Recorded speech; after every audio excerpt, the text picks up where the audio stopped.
Red joint வாங்கியிருக்காங்க.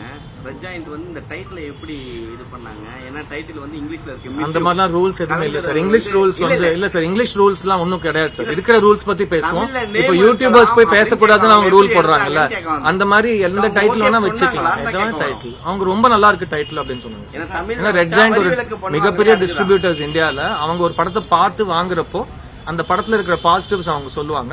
அவங்களுக்கு title ரொம்ப பிடிச்சதான் வாங்கினாங்க. டைட்டில் பத்தி இது வரைக்கும் ஒரு டிஸ்கஷன், இதுதான் ஃபர்ஸ்ட் டைம் இந்த இங்கிலீஷ் டைட்டில்ங்கிறது ஃபர்ஸ்ட் டைம் என் வாழ்க்கையில இன்னைக்கு தான் கேட்கலாம். இது வரைக்கும் யாருமே இந்த கேள்வி என்கிட்ட கேட்கல. ஆங்கில சார் நியூஸ் பேப்பர்ஸ்ல வந்து சார் நியூஸ் பேப்பர்ஸும் ஆங்கிலம் தான் சார். யூடியூப் ஆங்கிலம் தான் சார். இல்ல அவர்கிட்ட சொல்லிட்டு இருக்கேன். யூடியூப்ங்கிறதும் ஆங்கிலம் தான். எல்லாத்துக்கும் நம்ம இப்படி விதண்டா வந்து பண்ணா என்ன பண்றது? நாங்க அதை இங்கிலீஷ் எதுக்கு கேட்கணும்னா, கலைஞர் அவர்கள் சொன்னது தமிழ்ல பேர் வச்சீங்கன்னா வரி விலக்கு தரோம் அப்படின்னு சொல்லி இருக்காரு.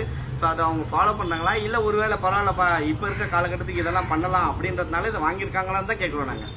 நீங்க ஏன் இங்கிலீஷ்ல வச்சீங்கன்னு நாங்க கேட்கல, அவங்கள கேட்கறோம். அவங்க அந்த மாதிரி எதுவும் படம் பார்த்து பிடிச்சிருந்துச்சு.